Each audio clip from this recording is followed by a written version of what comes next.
Welcome to Yin Yoga Lifestyle. I am your host, Colette Darville. Cultivating our body's resilience and inner silence and its application to all aspects of your life. Let's become enlightened and enjoy the power of intuitiveness and creativity.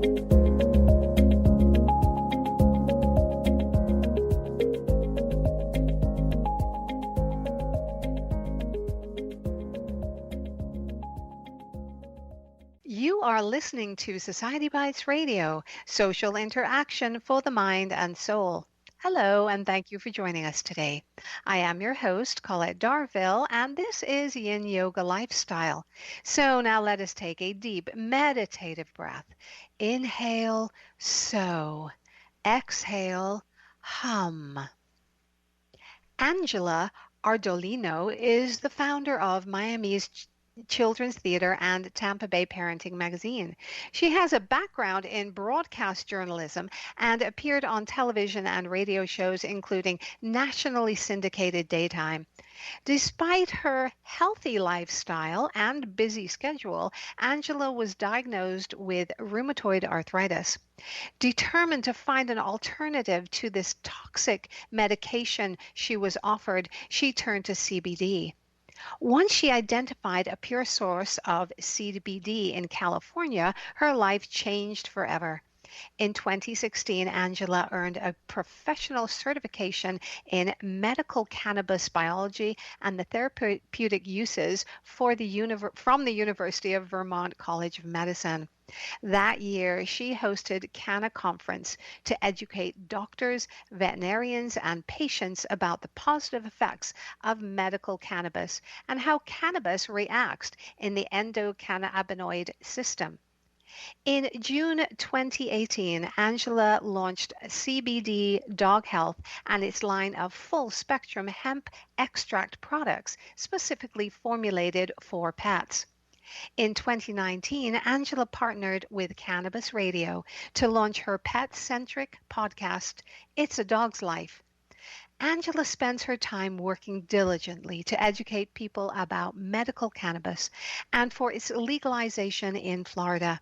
In addition, Angela tirelessly runs her rescue animal sanctuary, Fireflake Farm in Florida.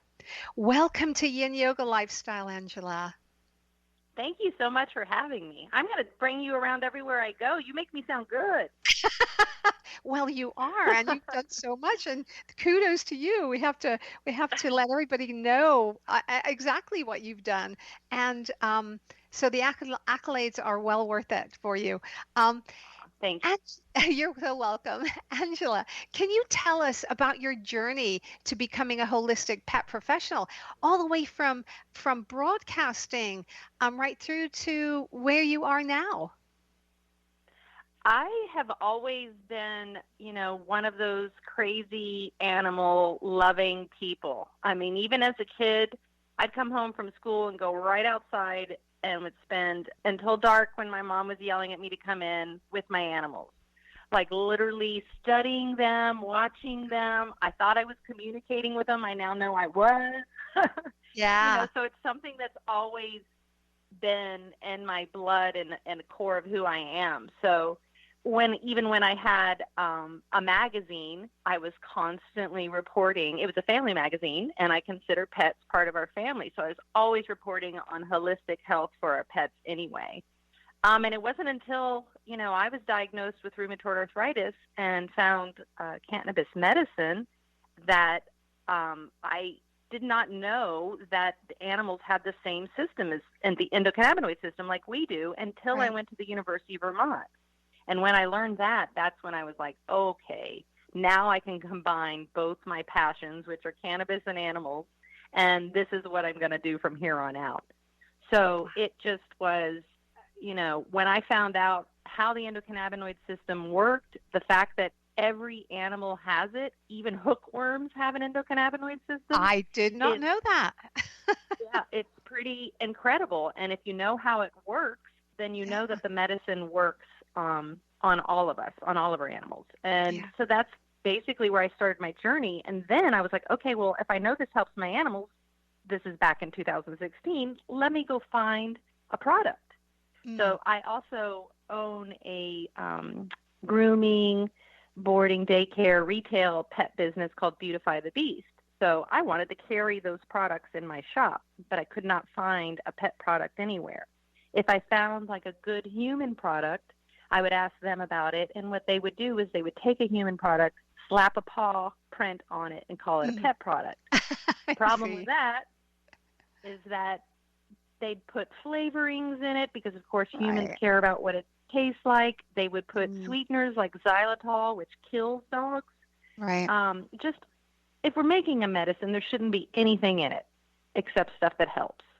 Right. And I only believe in all natural medicines. I believe in whole plant and whole food as a medicine. So this wasn't an option for me. I also would, the first time I brought in CBD, I would watch customers stare at the bottles and have no idea what to do or how it worked or even what it was. So I knew that I had to make a change. So I literally took what I saw coming into my shop, and I would say 80% of the dogs that come into my shop have issues, major issues. All of our dogs are suffering from the same thing because most of it's caused by their terrible kibble diets, over vaccinations, over prescription, over prescribing of prescription medications that just kill the microbiome in their gut, kill their immune system, suppress their immune system. So what I learned, this is, I have to back up a little bit because I always had tons of animals, but I never had a dog. And when I first, as an adult, could get my first dog, I got a little miniature schnauzer named Lucy, and I lost her at age 7. Oh, wow. And that's young. The reason that I lost her, and I stopped counting at $10,000. Right now I'm writing a book on cannabis and pets, but right after I finish that one, my next book is going to be called How to Not Kill Your Dog or Go Broke Trying to Save It. Oh, that's amazing. This whole industry, our hospitals, the pet hospitals are owned by these giant corporations who also make the food and the drugs. Right. So they keep our pets sick. Right. So when our pets turn seniors, I know, just like the human side, but I'm going to stick in the pet side. So everything you hear that I say, you already know on the human side of things. Exactly. It's even worse on the pet side because nobody's regulating it on the pet side. Right. So it's, just trying, when dogs, what people don't know is when dogs turn ages 7, 8, 9, they become seniors. And not only do they become seniors, they literally go from age 30 to like age 60. Quick. Mm-hmm. So most problems start rearing their ugly heads about 7, 8, 9 with their dogs. And the first thing is you have to look at their diet. Mm-hmm. And people always say this to me, I've been feeding them the same thing their entire life. Why all of a sudden can they not handle it? Right. And then I look at them, and if they're young, then I know they don't understand. But if they're of a certain age, like over 40, I go, hey, remember when you turned 40, between 40 and 45, and all of a sudden you had to stop doing certain things? You could no longer drink those Cosmopolitans. Right. You could no longer have that pizza. You can't handle that dairy or gluten. Well, the same thing happens to our animals where they can no longer tolerate these things because they're not supposed to have them.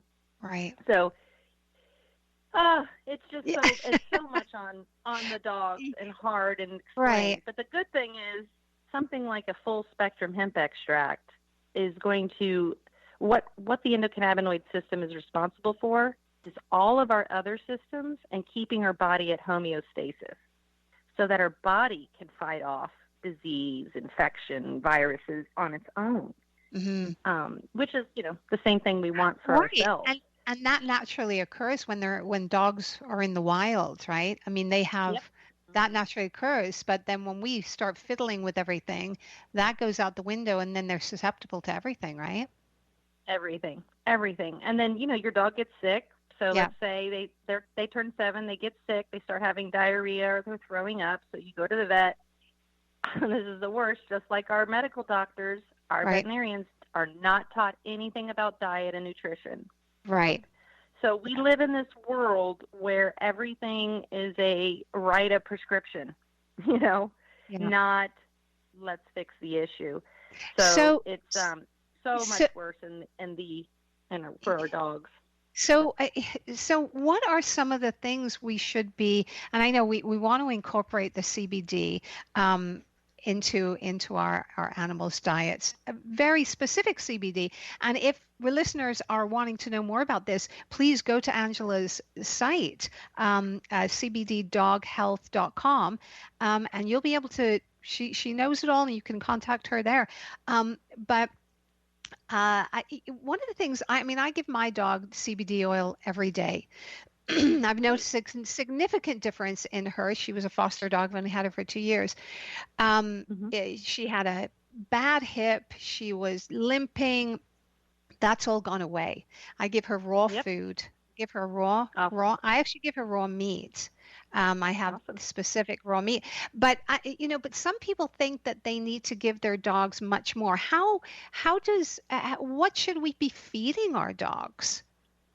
That's a great question. We have been taught, we have been brainwashed, and it's extremely convenient to buy that bag of kibble and pour it in the bowl every day. Right. But I like to tell people that that's like us eat, let's say a good kibble, which I don't think there's such a thing, but let's say a good kibble is like us eating Cheerios every single day with no milk. Ew.